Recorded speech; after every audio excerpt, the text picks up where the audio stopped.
Be empowered. Be strong. Take charge. Speak life. Live life abundantly.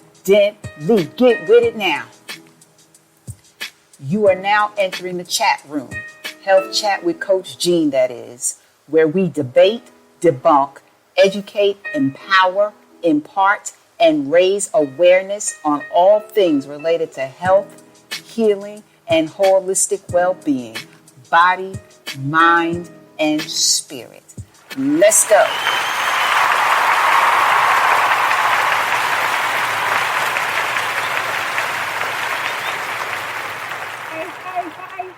Hey, what's up, everybody? Welcome back to the chat room, Health Chat with Coach Jean, that is, and I am your girl, Nurse Coach Jean Turner, the hostess with the mostest health awareness information in media.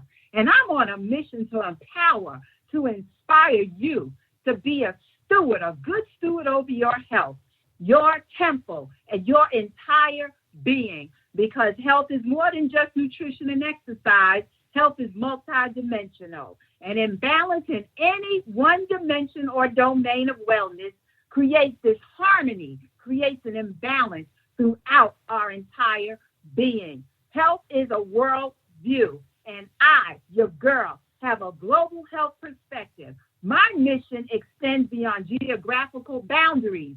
Why? Because illness knows no boundaries. Illness, disease, well-being, health, and every human being's right has a right to decent, affordable health care, regardless of socioeconomic, cultural, political, environmental, and generational and geographical boundaries. And so, I was on in a clubhouse room earlier, and we were talking about the mind and what we think. But we must renew our minds, people. Be transformed by the renewing of our minds. Stop thinking as the world thinks. Stop thinking as the culture thinks. The world says, oh, my daddy, my mother had type 2 diabetes, so I'm going to get it. This is just an example, right? But there is power in our words. Life and death are in the power of the tongue. So we must look at our mindset, how we think, what we believe in our minds. And you right now, you might be battling an illness, some acute disease or acute illness. You got to believe in your mind that God came that you would have life and have life more abundantly. His wish for us is that we prosper and be in health, not sick, right? Sickness is not your fate. So our mindset, what we believe, because what happens is, I'm going to tell you, what we allow to infiltrate our heart, and take up permanent residence in our heart, it affects our mind, right? There is a mind-body connection, and as a man think in his heart, so is he. So wherever you are right now, I want you to say, what I believe drives my behaviors, and my behavior drives my results.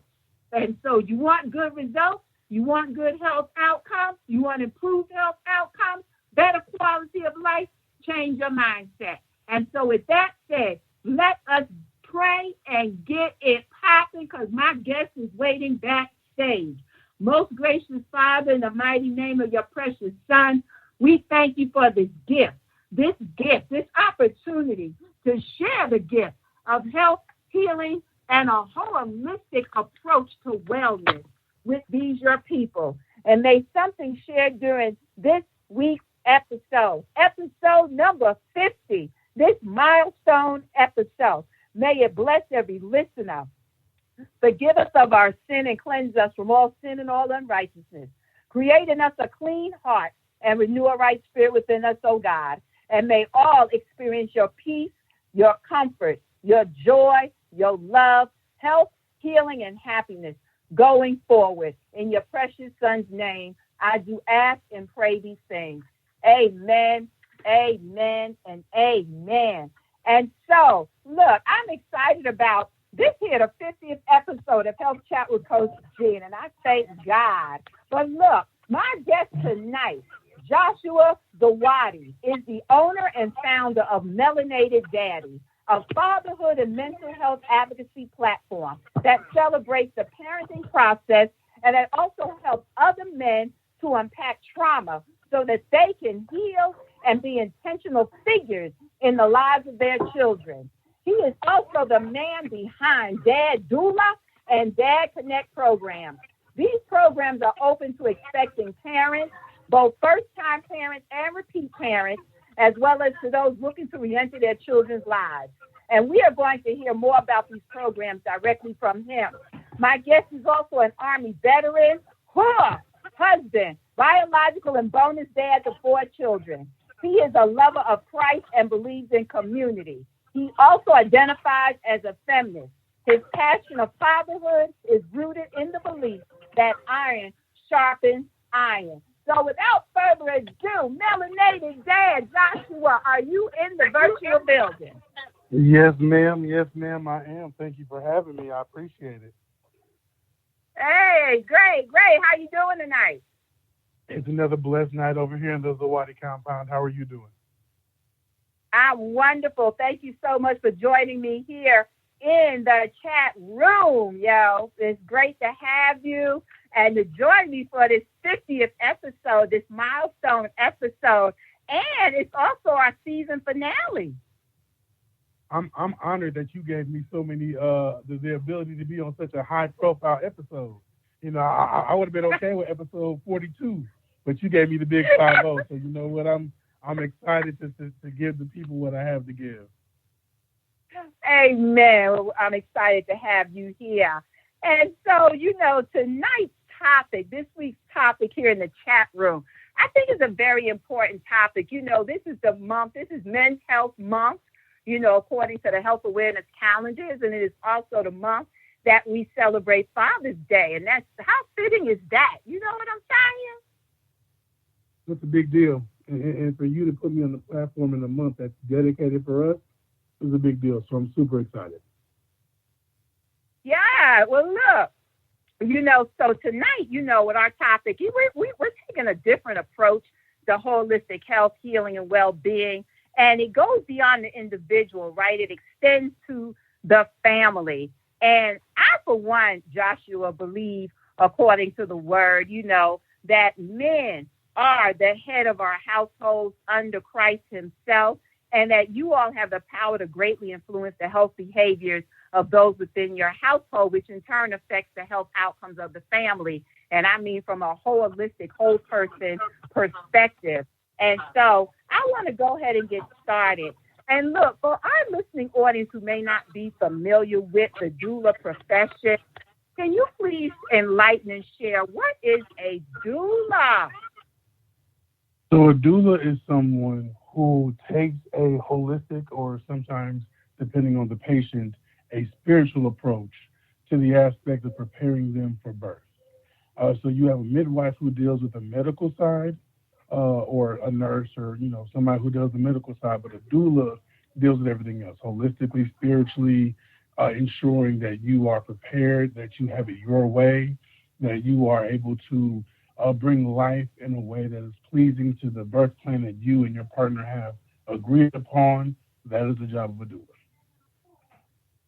And so would you say that the doula is there to assist the mom, assist them not only during the labor process, because I believe it starts before labor. It actually starts, you know, before conception. But for the sake of our audience and time, we'll just limit it tonight to the actual pregnancy. Are you a believer, as I am, that it starts before the mom actually goes into labor?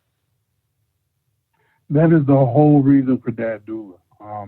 I was lost bringing baby love into this world 8 months ago.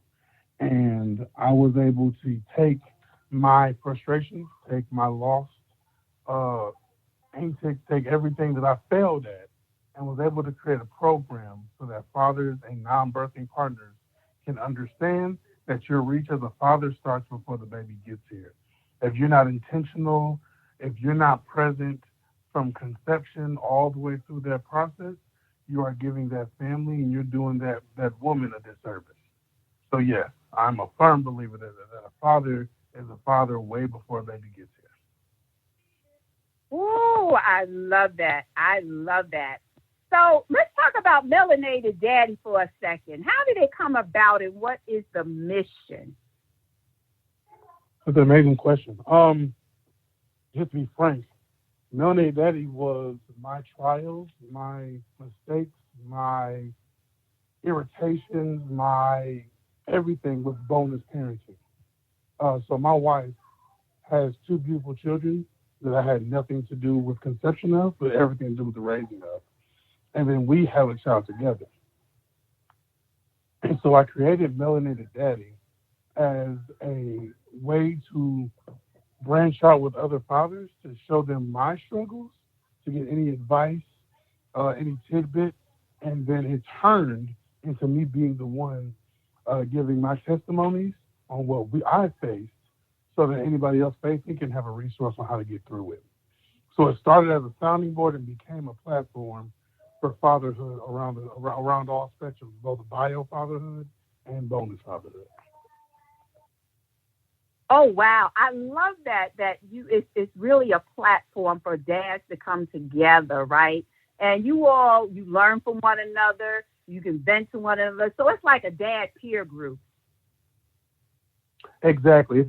I am one page in a community of a lot of us who do this work, not just with fathers, but with men, to sharpen, to edify, to hold accountable, to do all the things that our queens have been doing for ions and ions.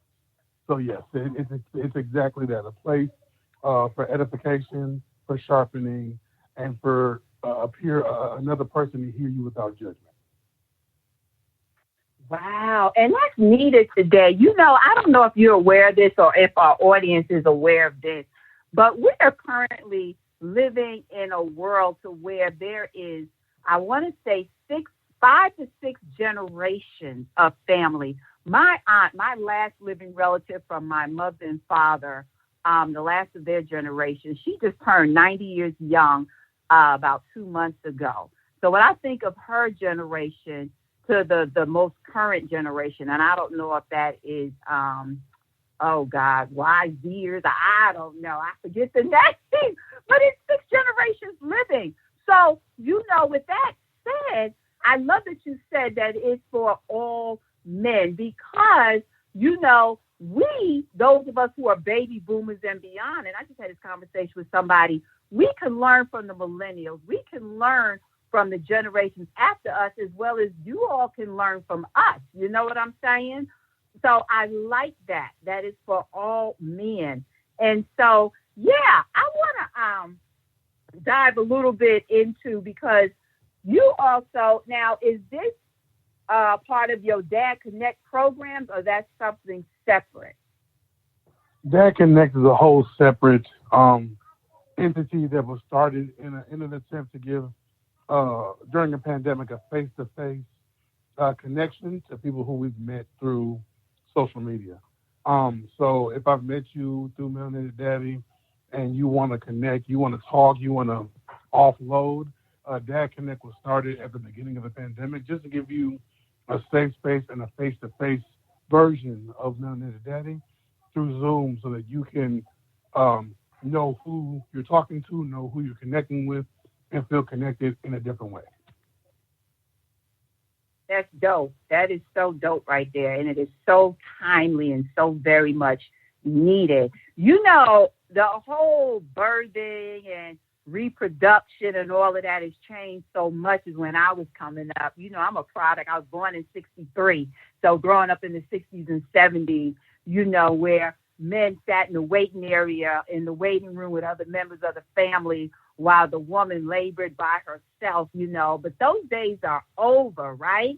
Now you all are partners, or have the opportunity to be partners, not also in the birthing process, but in the reproductive portion, the preconception, before conception, and during the pregnancy. Now, as a young man, very involved in, reproductive care and dad doula, and the role of men in a birthing partner, as partners. What is that like for you? What does that mean to you? For me, it's a big deal. And the reason it is because, number one, I was foreign stepping into this process. I was very raw. My intentions were good. But in the beginning and the planning stages of Dad Doula, I had to break into some very sacred spaces with women, and they gave me the grace to be in there and ask the questions and learn. And they didn't see my age, right? I have a lot of elder doulas and a lot of elder midwives who have imparted wisdom, who are constantly sending me clients because they don't just buy into the mission, but they understand that I come with something different than just a class. I come with experience of what I had to do with a wife who dealt with postpartum before our baby. And now she doesn't have it. Why? Because we're intentional about the presence. We're intentional about how much we put on her plate. We're intentional about how she moves in this space.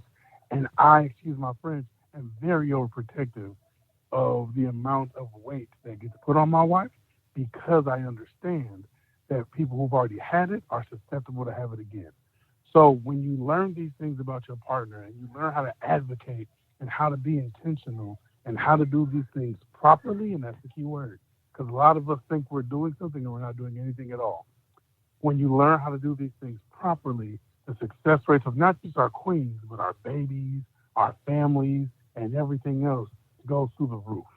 So as a younger man, being 32, and being fresh into the birth working game, I have received nothing but kudos and high fives. And then I've been told by multiple that my approach is different, but it's necessary. So, yeah, it's been beautiful. I've got nothing but support so far from both older doulas, older midwives, doctors, nurses. They all tell me the work I'm doing is necessary. So I appreciate that. You said something so key, though, Josh. Intentionality. We must be intentional.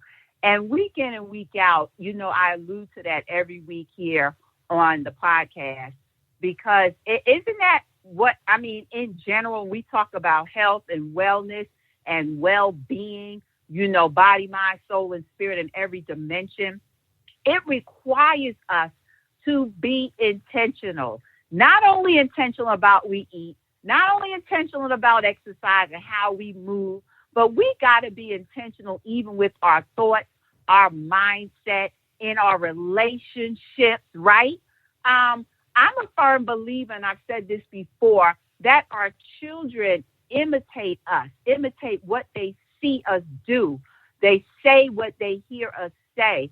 And that is very important if we are to, create a healthy environment, and raise children, individuals who have the perception of health and wellness as being holistic, about their whole being that involves everyone within their household, and also making it a legacy. And what you are doing now is going to leave a legacy for your children, right? They're going to see and understand that the man, they can be involved in this process. They are a part of this process. You're not just a seed donor, but you are a partner in the process, and they can pass that on to their children and then your great-great-grandchildren and so on and so forth. So I'm really digging what you're about. And so with that said, would you, based on your experience as a male doula, what are some examples of what men, first of all, how do men partner? What are the men in our audience right now who are listening and those who will catch the replay and download this episode? What is an example of first of all, how can men partner? What can they do to partner? Let's start from there. What does that entail? What does that look like? First and foremost, before a man can partner with whomever the mother is or the community that is surrounding this woman with this baby, there needs to be a real conversation between this man and this birthing partner, especially in the ideology of how we foresee this process going. My mama told me something a long time ago, and it's conversation rules the nation. Meaning if you can't have conversation, then you can't have community. So I have to be able to talk to you about your wants. You have to be able to understand my lens, and we have to come into agreement on how we're going to do this process together. That's first. Right? You can't get into a partnership with any partner until you're able to talk to this partner. So for the people who are bickering and all that, community and talking is going to be hard for y'all because you have to get past that before you can get to what's really on the table, which is this partnership. Number two is listening. I've noticed a lot of the dads that I deal with have a really hard time just listening. Listen to the words that the queen is telling you. I have 3 daughters, and I've coined a phrase in most of my classes when I deal with these men, and it's listen to black women. I'm raising 3 young queens, so I better listen to black queens on how to raise my black queens. I have to, because they have the experience, they have the knowledge base, and they've lived it. They've done this. I have not. I've maneuvered in this world off privilege for 32 years. So because of that, you have to listen to black women. So first off is being able to communicate. Second off is learning how to listen. And thirdly is realizing how to use your voice to advocate. A lot of us will advocate over the stuff that we don't really need, but then we drop the ball on the areas that need our voice the most. I can go to a store and tell you always align first. But when a doctor is trying to do something that I don't agree with to my partner, I don't say anything. I just sit there. Nah. You got to learn how to use your voice in the avenues where it's proper, where it's necessary, and you don't stop advocating until you get your way. I have been kicked out of hospitals. I don't, and I work in the hospital. I'm a surgical tech. I'm a surgical tech in my 9 to 5. I've been kicked out of my place of employment because I advocated for my wife so powerfully that they had no choice but to either do it or get rid of me. And they kicked us out. And that's fine. We'll go somewhere else that will serve what we need served. We went right down the street to another hospital and was in and out in 30 minutes. Why? Because I'm that passionate when it comes to how you're going to take care of what's mine. That my partner is mine. Those kids are mine. And it's my duty to make sure everything that's on her birth plan and my birth plan go flawlessly. So those will be the top 3 things that dads or partners have to understand. When it comes to partnering with someone, those 3 key things have to happen first. So you just brought up, I'm interested to know based on what you said, because at my 34 plus years as a nurse, I have worked 17 of them in maternal child health, labor and delivery, postpartum. Look, how does that sit well with my registered nurse colleagues? Because now I have worked with, it's been rare and few and far in between, especially in the Army that I worked with, that my patients have had a doula. Some have. And I'm just curious to know, how did that pan out with you? Like, were you able to work, were you and the nurse caring for your wife, were y'all able to communicate and get along and work together? Because one of the things I've noticed, Josh, is that, a lot of times, especially when I go in Clubhouse and these different social media rooms, there seems to be this war going on between the doulas in the room, the nurses in the room, the doctors in the room. Everybody has a role, right? And there must be a mutual understanding of each person's role.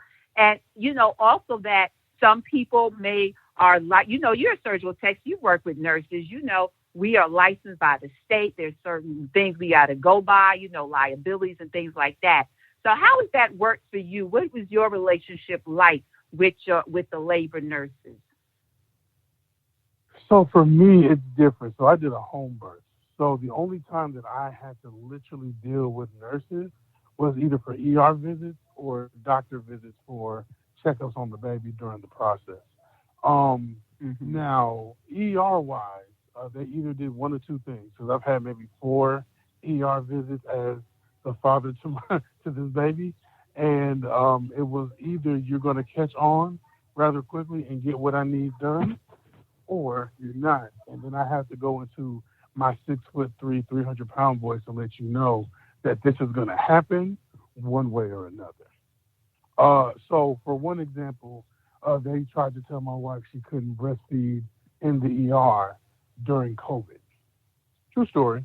They told my wife she could not breastfeed during COVID in the ER. And then they tried to send me and the baby out of the ER as my wife is dealing with mastitis, being very engorged and very painful, and my baby screaming because she's hungry. I politely asked the nurse, I said, hey, we have two options here.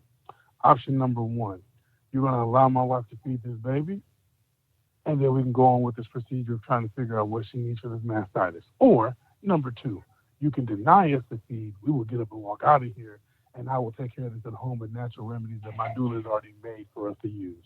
Either way this goes, my baby will get fed. So how do you want to do this? And she looked at me for around 30 seconds, called somebody else in who knew me because this was at the hospital I worked at, and they let my wife eat this baby. This is why I'm a proponent of advocating until you get the results you need. And I teach every partner I have, understand there's a different level of awareness to a father advocating versus a mother of a baby saying she needs something. And I need you to use your voice to ensure she gets what she needs, but more so than that, what you guys have agreed to what this plan will look like. So, yes, I've had a couple of instances. Like I said, I've been kicked out before. It's okay. It doesn't bother me. I got what I needed done anyway. But I have had maybe 3 or 4 experiences, and 3 went the way I needed it to. 1, I got kicked out. So, it happens.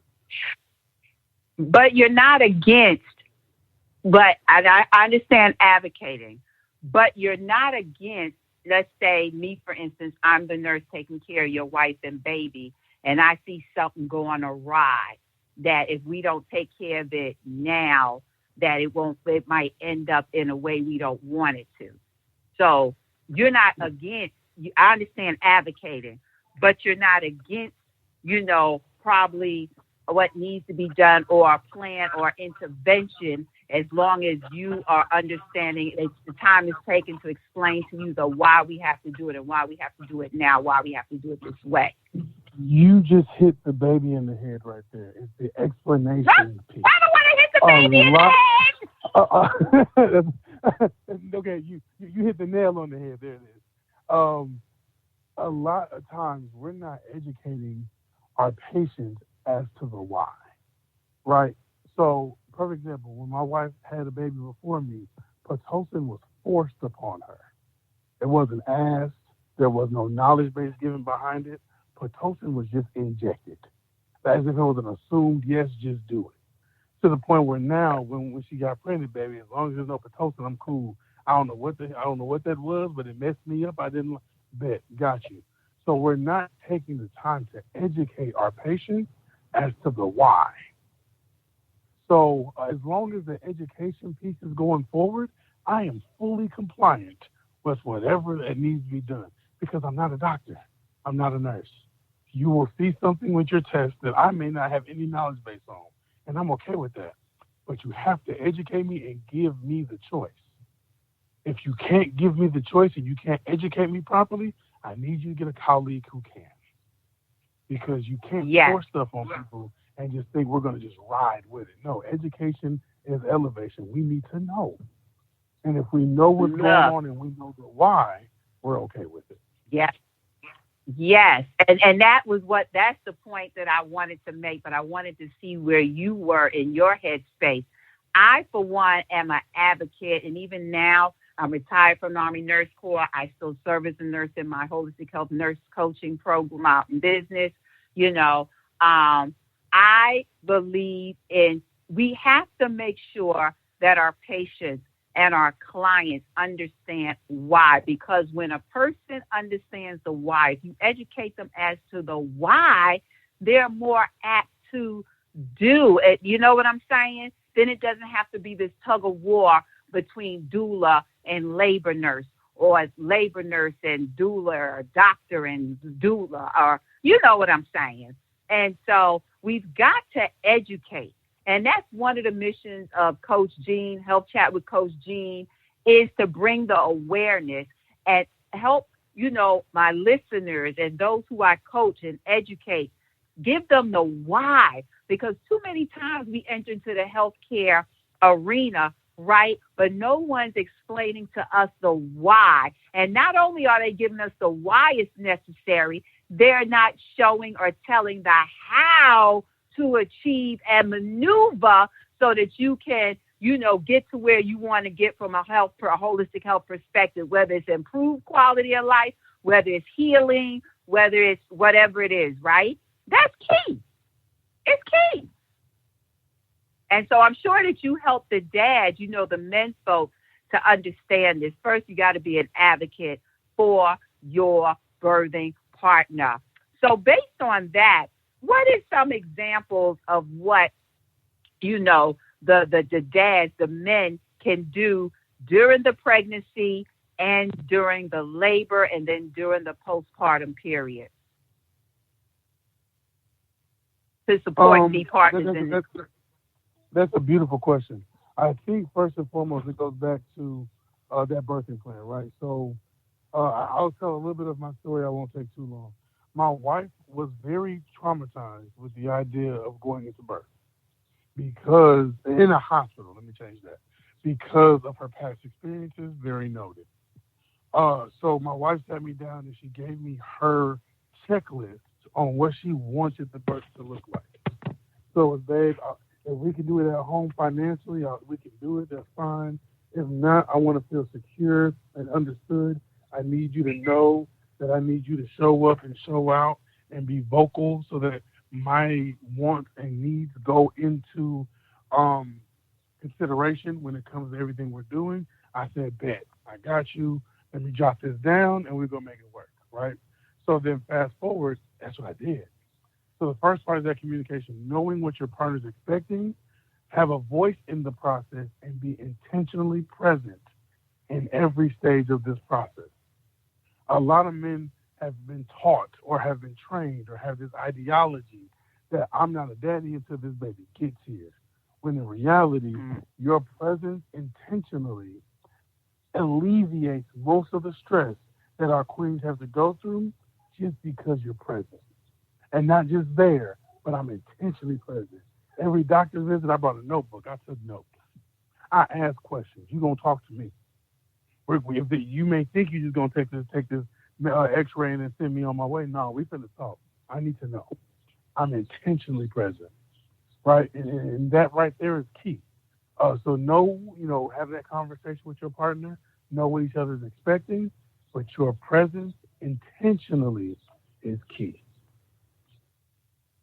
Right. You got to be present, not just physically sitting there. I've seen my patients, they in labor and their significant other, husband, boo thing, whatever, they on the side, they done bought they whole video games and Xboxes in there, and they busy playing video games, dude.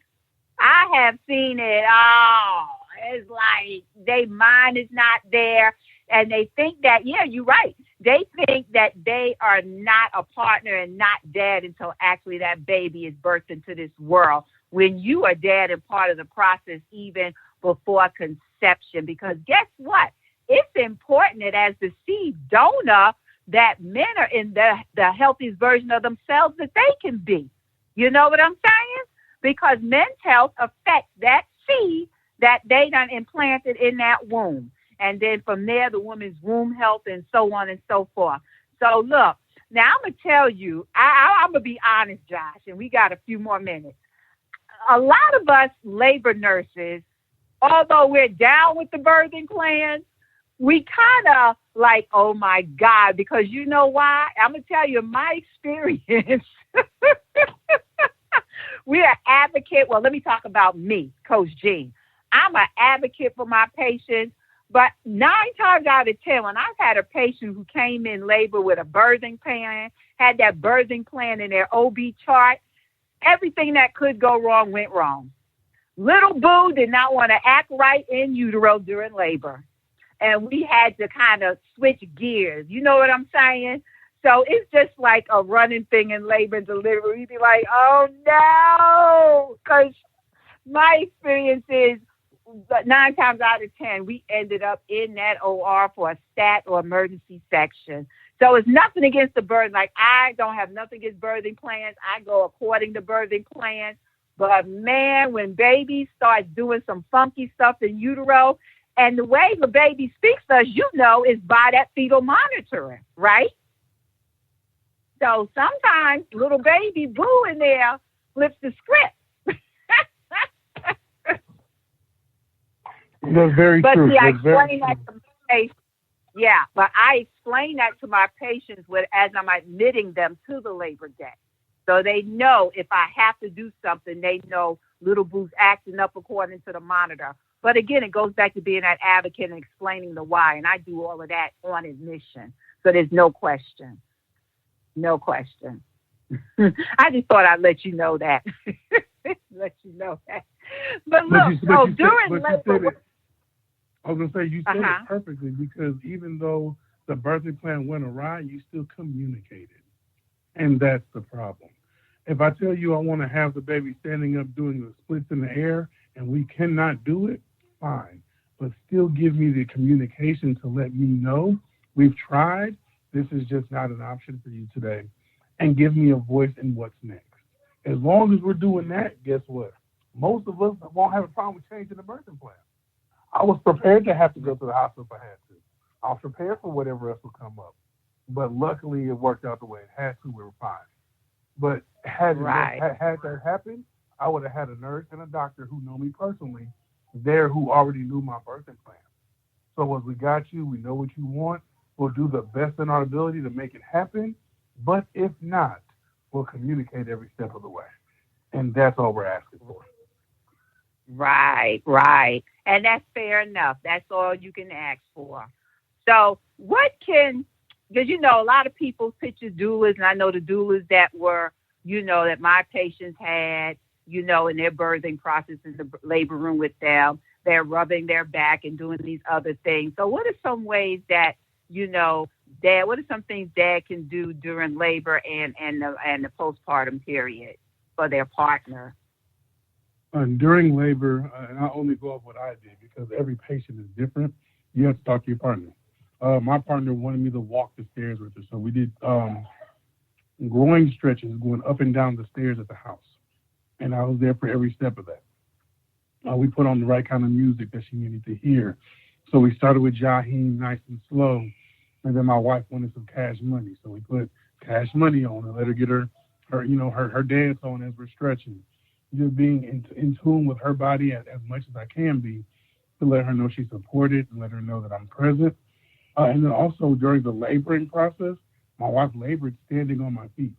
So she was sitting on the toilet with her weight bearing on my feet, and I just stood there and let her do it. Because I need you to know that I'm an equal participant in this process. So any pain you feel, come on and send it this way. We'll knock it out. And then for postpartum, it was just being attentive. I'm a little different. I sat my wife down. So after baby, my wife was trying to do, no, go sit down. I need you to sit down. You got to heal.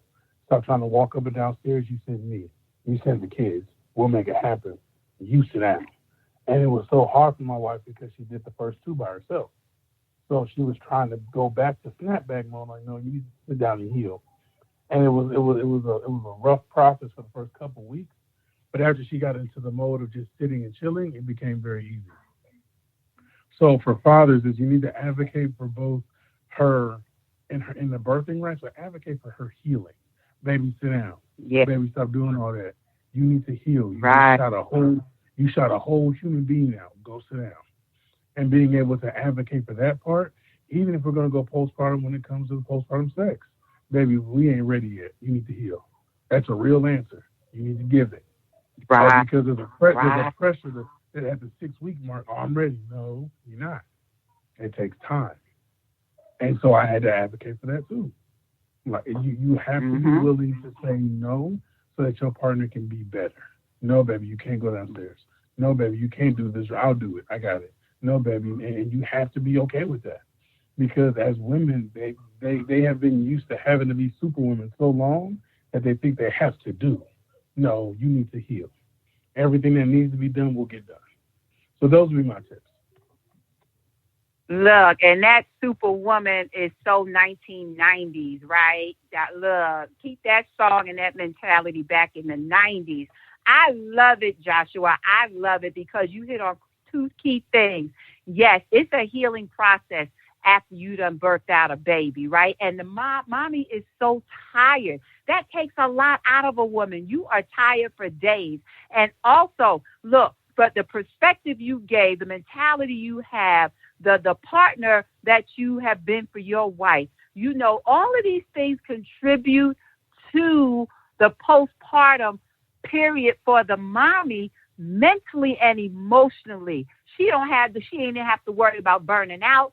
She didn't have to worry about being stressed out, because all of those things help contribute to postpartum depression. You know, when you feel like you got to do everything and you have no help and you worn out. And look, that contributes to the mental exhaustion, emotional exhaustion, and can lead a woman into postpartum depression, which is another topic for another day. So in our last 3 to 4 minutes, look, what is one thing you want to leave with the fathers and the fathers-to-be who are listening right now, and then tell us how the listeners, the men folk, can connect with you online? If I had to leave one thing to any man, father, or anybody in that role, it would be very simple. Understand the influence that you carry in that position, and remember to work for those as a servant leader, not as a boss. We don't run anything. We are servant leaders. We serve the ones who put us in these positions. So serve with all you got and give them all you got. If you want to find me, it's very simple. It is Instagram at Melanated Daddy. It is melanatedDaddy.com. It's Facebook.com/MelanatedDaddy. It's all the same things. If you want to get part of the Dad Doula cohort, on melanatedDaddy.com, there's a tab that says Dad Doula. Put your name, information, and email in. I will then send you a Google Doc for you to fill out. We'll have a 30-minute consultation so you can understand what the accountability that I'm bringing with me to this process for you. You sign on and we get it popping. So yes, ma'am, that's it. Get it popping. Okay, you sound like Coach Jean now. Let's get it popping, y'all. Look, one more question. What would you say to the mommies and the mommies-to-be?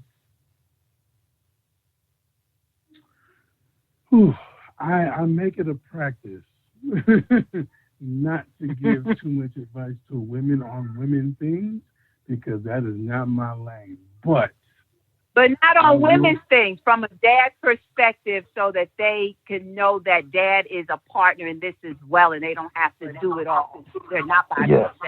Yes, I would say this. Ensuring that whoever he is in that position has someone to not just sharpen him, but hold him accountable. It can be me, it can be a brother, it can be your dad. It doesn't matter to me. If we're going to be honest, I made Dad Doula because I have 3 daughters. And my point of view is, if I can correct men now, by the time my daughters are at birthing age, I don't have any more work to do. I've done it already. So make sure whoever he is held accountable, and he has resources to him, because women deal with postpartum depression. I call it postpartum confusion for men, because we just don't know. And when we don't know, we get agitated, we get anxious, we get shocked, we get everything else. Right. But if you can make sure he has a community supporting him in this journey, he will be okay. And that's what I will leave. Wow.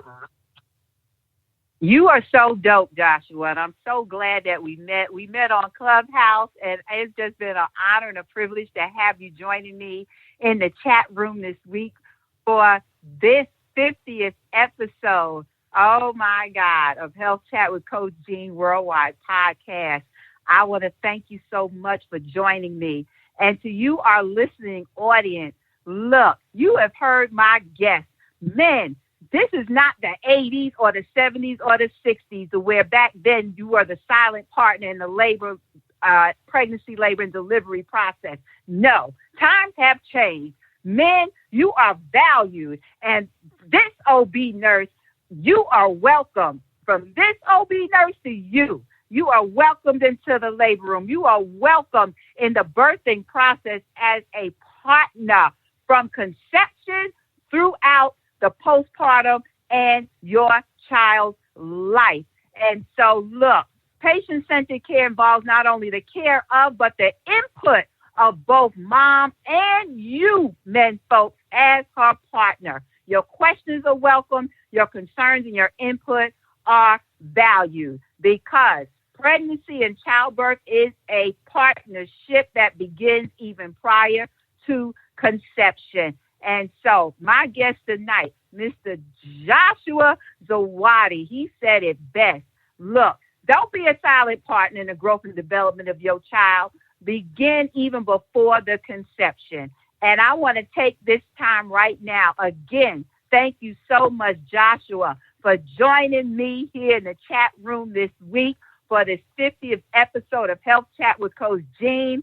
Look, to you, our listening audience, Coach Jean is about to take a 2-week hiatus, but trust and believe we will be back with episode number 51, July 1st.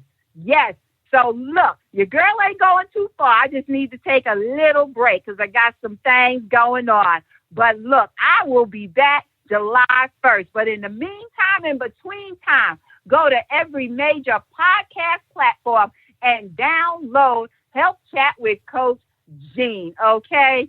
And so, thanks, Joshua. I appreciate you. And please stay in touch. Hit me up after the broadcast. A special shout out to you, our listening audience, and a special shout out to my producer, the Batman of Charm City, Mr. Jerry Royce himself. So until next time, July 1st, if God says the same, I wish you peace and health. God bless you all, and good night. Thank you for joining us for another episode here in the chat room. Health Chat with Coach Jean, that is. Until next time, if God says the same, I pray peace, health, love, and well-being for you and your family. God bless you. You are listening to Jerry Royce Live Worldwide Podcast. He gives us power.